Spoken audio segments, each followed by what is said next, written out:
Ahora vamos a ver síndrome del corazón roto, que también se llama cardiomipatía de Takotsubo. Cardiomipatía de Takotsubo, y Takotsubo quiere decir pulpo en japonés. Ahorita vemos por qué tiene que ver el pulpo. Entonces, definición, va a ser un abombamiento o digamos una dilatación en forma de balón de la parte apical del ventrículo izquierdo. Y esto va a ser por muchísima liberación de catecolaminas. Ahora vamos a ver la patofisiología y por qué pasa esto. Entonces ponemos el corazón. Aquí está el corazón. Aurícula izquierda, aurícula derecha, ventrículo izquierdo, ventrículo derecho. Y aquí tenemos la aorta. Las primeras ramas de la aorta son las arterias coronarias. Y son las arterias coronarias las que le dan sangre al corazón, o sea, las que irrigan al corazón. Voy a poner una arteria coronaria aquí. Aquí está la arteria coronaria. Y vamos a comparar 3 tipos de pacientes. Así. Esta es una arteria coronaria, esta es otra y esta es otra. O sea, de distintos pacientes. En este paciente, este es un paciente joven que no tiene enfermedad ateromatosa. Este va a ser un paciente que tiene enfermedad ateromatosa. Y este va a ser un paciente que no tiene enfermedad ateromatosa y va a desarrollar síndrome de corazón roto. Y entonces, cuando viene una condición en donde hay muchísima liberación de catecolaminas, esto es, por ejemplo, mucho estrés emocional por el trabajo, pero es raro que sea por el trabajo, o sea, no es cualquier estrés como nada más estar estresado del trabajo o así, no, son cosas como muy fuertes, muy estresantes, como puede ser un terremoto, o lo más común es la muerte de un ser querido, eso es hermanos, padres, hijos, y esposo o esposa. Ese es el más común, ese es el clásico, en donde en esta condición se va a liberar muchísimas catecolaminas. Entonces vamos a ver 3 tipos de pacientes. Este va a ser un paciente joven que está en esta condición, digamos, está en una condición en donde se libera muchísimas catecolaminas. Entonces, cuando se libera muchísima catecolamina, el corazón aumenta la contractilidad, o sea, la fuerza de contracción aumenta y la frecuencia cardíaca aumenta. Y todo esto termina siendo un aumento de demanda de oxígeno. O sea, el corazón requiere más oxígeno, requiere más sangre. En un paciente joven que no tiene enfermedad ateromatosa, puede ser que aunque haya habido muchísimo aumento de demanda de oxígeno por haber entrado en esta condición de muchísimo estrés emocional, puede ser que la sangre que pasa por esta coronaria sea suficiente para suplir aún este muchísimo aumento de demanda de oxígeno por el haber estado en este estrés emocional. Dicho de otra forma, como esta sangre sí le va a alcanzar a este paciente, aunque haya estado en esta condición y se haya liberado muchísima catecolamina, este paciente no va a tener síntomas. Entonces, dicho de otra forma, los pacientes jóvenes básicamente no se van a ver afectados. Ahora, si tenemos un paciente que tiene enfermedad ateromatosa, aquí, esta es la placa de ateroma. Todavía este paciente no ha entrado en la condición de estrés emocional, todavía no. Digamos que este paciente en reposo no tiene dolor. Puede ser que en ejercicio, como en ejercicio aumenta la demanda de sangre, o sea, aumenta la demanda de oxígeno, puede ser que la sangre que pasa por esta arteria, que está estenosada por la formación de placa de ateroma, no sea suficiente para suplir el aumento de demanda de oxígeno cuando el paciente hace ejercicio. O puede ser que sí, puede ser que todavía la placa no es suficientemente grande.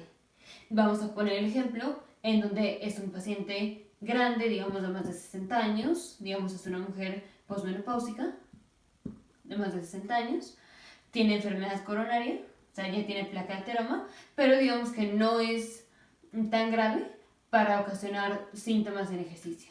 Dicho de otra forma, aunque la paciente tenga esta placa de ateroma, el aumento de oxígeno que se da en condiciones de ejercicio es suficiente para perdón, la sangre que está pasando por aquí es suficiente para suplir este aumento de oxígeno que se requiere cuando aumenta la demanda por el ejercicio. O sea, dicho de otra forma, este paciente, aunque tiene enfermedad ateromatosa, no tiene síntomas en ejercicio. Ahora, ¿qué pasa si este paciente entra en esta condición emocional? Entonces, es un paciente que tiene enfermedad ateromatosa, es asintomática, ya sea en reposo o en ejercicio, pero cuando viene esta condición emocional, que es muchísima liberación de catecolaminas, mucho más que las catecolaminas que se liberan en ejercicio, dijimos, va a aumentar muchísimo la demanda de oxígeno.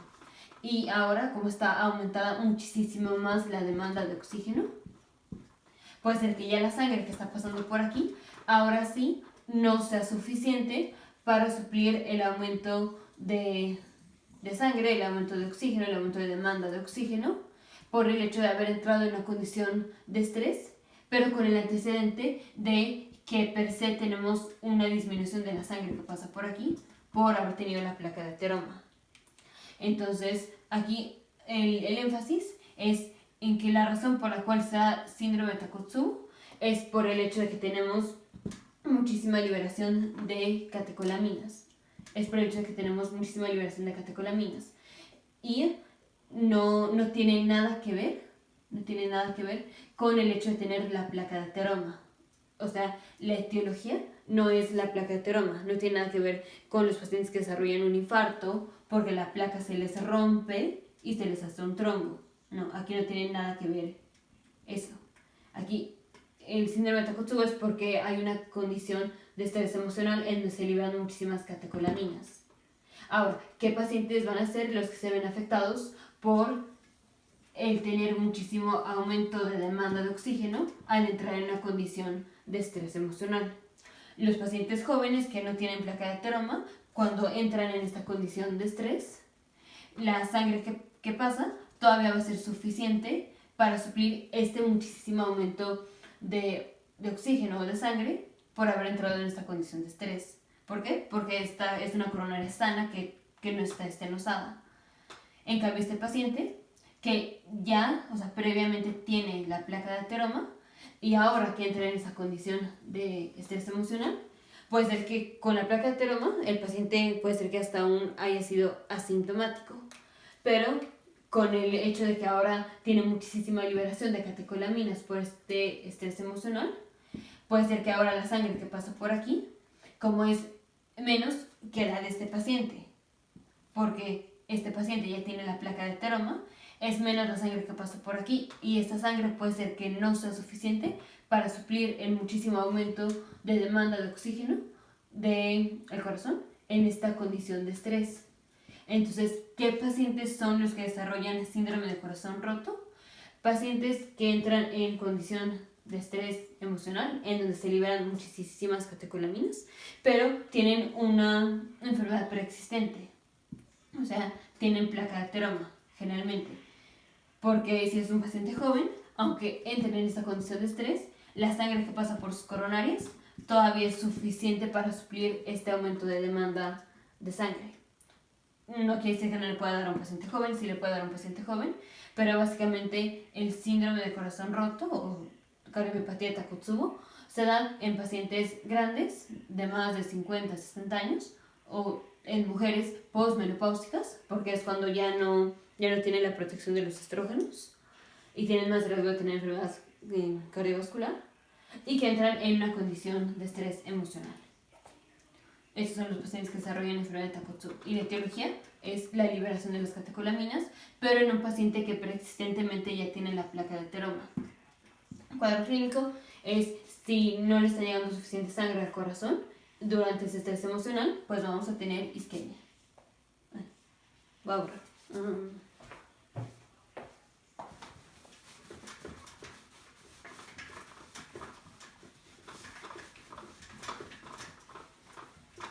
Vamos a tener isquemia.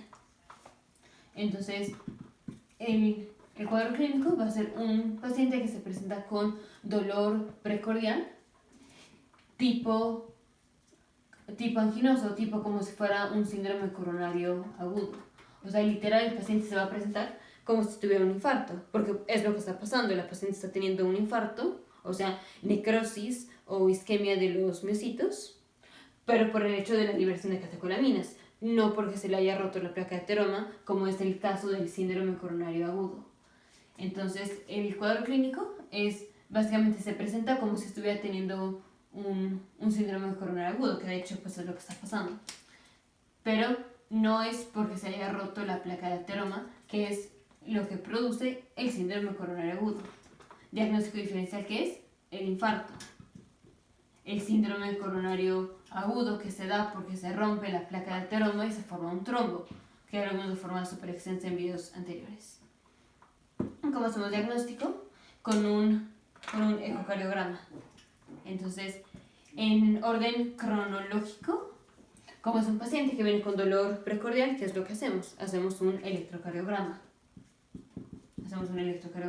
¿Y qué es lo que vamos a encontrar? La paciente tiene isquemia, entonces sí vamos a encontrar los cambios que se encuentran cuando un paciente tiene infarto. Por ejemplo, sí vamos a encontrar elevación del segmento ST, por ejemplo. Si digamos, toda la pared del corazón está sufriendo. Si está sufriendo un cacho de la pared, entonces puede ser que encontremos ST deprimido. Pero todo esto significa isquemia. Entonces, en un electrocardiograma sí vamos a encontrar los datos de isquemia o de infarto. Las troponinas pueden estar elevadas porque el paciente está teniendo isquemia, puede ser que esté teniendo muerte del corazón. Y en un ecocardiograma, bueno, antes del ecocardiograma, en un cateterismo, que es, digamos, el estándar de oro, y que básicamente vamos a hacer cateterismo para tratar un síndrome coronario agudo. No esto porque esto no tiene que ver con la placa de ateroma, pero el síndrome coronario agudo se trata con poner un stent, y el stent se pone haciendo cateterismo. Entonces es un paciente que va a venir con datos o cuadro clínico de isquemia. En un electro tenemos encuentros de isquemia y ¿qué pensamos? Que se le rompió la placa de ateroma y entonces la llevamos a cateterismo. Pero en cateterismo, ¿qué encontramos? En el cateterismo encontramos que no hay placa de ateroma que esté obstruyendo significativamente la luz de la arteria. Dicho de otra forma, dijimos aquí está la arteria del paciente, y cuando es el caso de que tenemos un síndrome coronario agudo, se forma la placa de ateroma, esta se rompe y se forma un trombo. Esta, como se ve en un cateterismo, o sea, en la geografía, como se ve, como una placa y un trombo que están obstruyendo la arteria.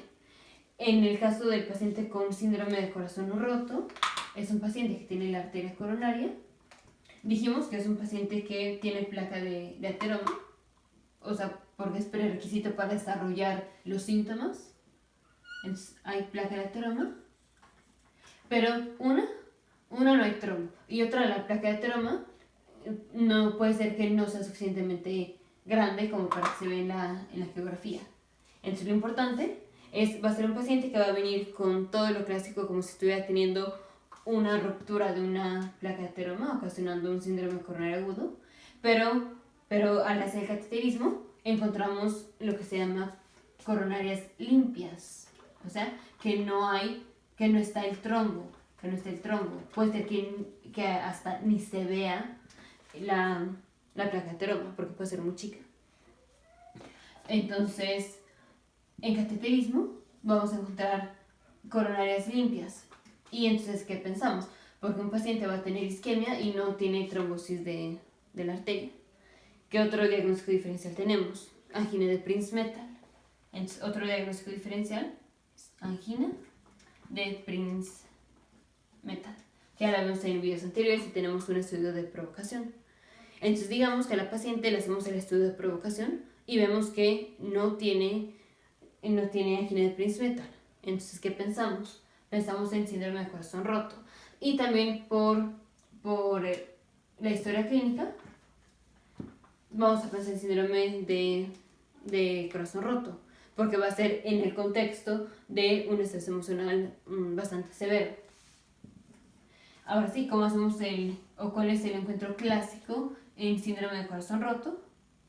Este es que en un ecocardiograma vamos a encontrar la dilatación apical del corazón. Entonces, esto es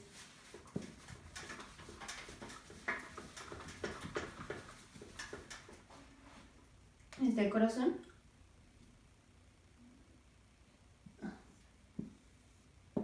Así, es el corazón. Y vamos a tener hiperdinámica, la parte basal del corazón, y vamos a tener disquinesia de la parte apical del corazón. O sea, la parte basal, la parte no apical, o sea, esta parte se va a mover normal. Esta parte, la parte apical, se va a mover menos. Y esto se va a ver como un abombamiento, o sea, esta parte se mueve bien. La parte basal se mueve bien y esta parte no. Entonces, digamos, mis dedos son esta parte y la mano corresponde a la parte apical. Entonces, así. Esta parte se mueve, la parte de los dedos, que es la parte basal, y la parte apical no se mueve. Esto nos da la apariencia del pulpo.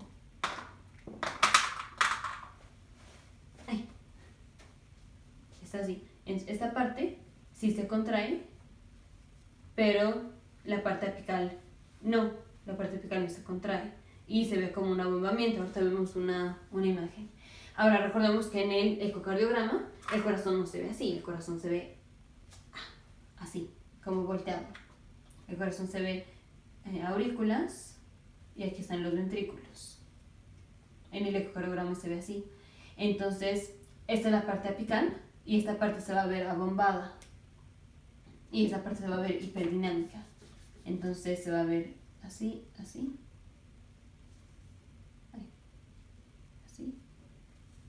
Y vamos a tener como un abombamiento de la parte apical. Y aquí está la apariencia del pulpo. Entonces está la parte apical que tiene disquinesia, se está contrayendo con menor fuerza, y la parte basal que sí se contrae bien. Entonces vamos a verlo.